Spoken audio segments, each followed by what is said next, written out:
Viva Voz, com Vera Magalhães.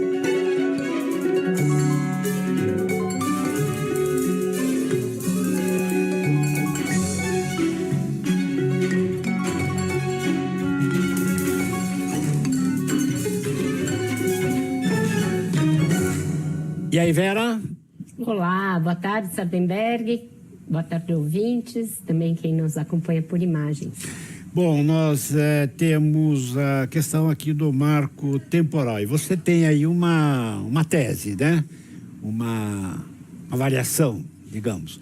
É mais uma apuração, Sardenberg, de bastidores. Eu andei assuntando ali com vários ministros e com alguns assessores, também advogados que atuam no Supremo, a respeito de qual deve ser o desfecho mais provável desse julgamento tão intrincado, né? Que é o caso do marco temporal. Nós já fizemos reportagem sobre isso. E, bom, qual é a sua apuração?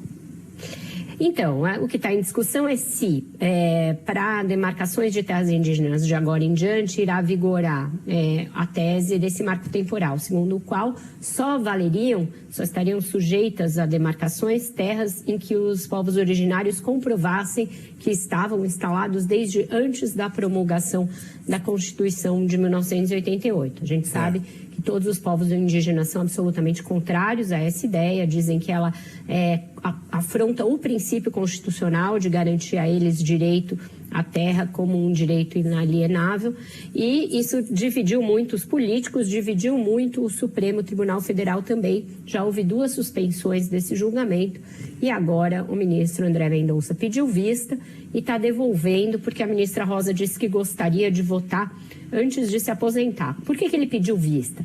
Porque ele percebeu, ele é a favor da tese do marco temporal, da qual também é um partidário, o ex-presidente Jair Bolsonaro, que o nomeou. Ele percebeu que a solução apresentada pelo ministro Alexandre de Moraes na última sentada, que é como eles consideram essas sessões, era uma solução que fornecia um voto médio.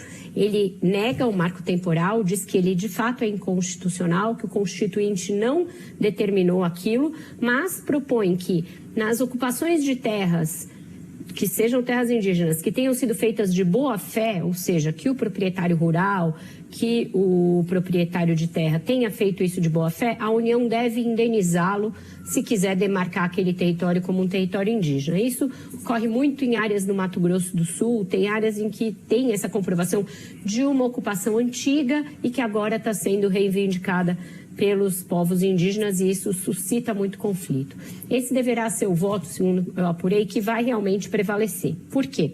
Hoje a gente tem 2 votos já dados contra o marco temporal, o voto do relator, ministro Luiz Edson Fachin, e o voto do ministro Alexandre de Moraes. A gente tem um voto dado a favor do marco temporal, que é o voto do ministro André Mendonça. Então, vai reabrir o placar com 2-1. O ministro André vai votar logo em seguida, porque foi ele quem pediu vista, e vai empatar em 2-2. E aí a gente deverá ter pelo menos mais um voto a favor da tese do marco temporal, que é o do ministro Gilmar Mendes, que tem históricas ligações com o setor do agronegócio, com os ruralistas. Então, vai ficar 3-2. E aí tem uma série de ministros que já demonstraram que vão votar a favor dos povos indígenas. Ministro Barroso, ministra Carmen e ministra Rosa. Então, a gente vai ficar com 5-3.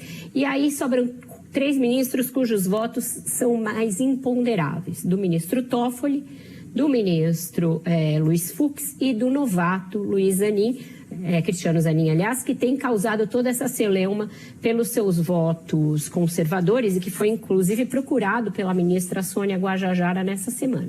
O que eu apurei é que esses 3 se sentiriam confortáveis com o voto do ministro Alexandre de Moraes, porque eles não teriam de votar contra os povos originários, o que é algo muito impopular aí na sociedade civil e internacionalmente, mas também não se indisporiam de todo com o agronegócio por essa solução da indenização em casos de controvérsia. Então, pelo menos o ministro Toffoli já estaria fechado com essa tese. Me disseram que também o Zanin, porque ele não quer criar um problema para o Lula numa coisa muito importante para ele, que pode tisnar a imagem do presidente internacionalmente, que é essa questão dos povos indígenas. E o Lula foi muito enfático na campanha de dizer que seria contra o marco temporal. E aí fica o Fux ali no meio do caminho. Ele tem também ligações históricas com o agronegócio, mas tenderia a acompanhar esse voto médio. Então a gente pode ter um 8-3 contra a tese do marco temporal, com essa mediação proposta pelo ministro Alexandre. Tá. E isso resolve hoje? Deverá resolver, se não hoje, no máximo essa semana, porque os votos são longos, pode se estender aí para amanhã. Mas a ministra Rosa, de fato, não quer deixar a corte sem que isso tenha sido sanado.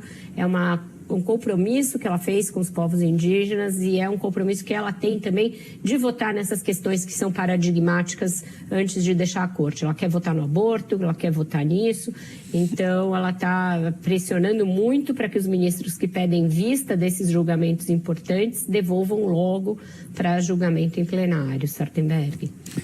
Vera Magalhães, muitíssimo obrigado, Vera. Até amanhã. Até amanhã, querido. Um ótimo jornal para você aí na sua jornada solo.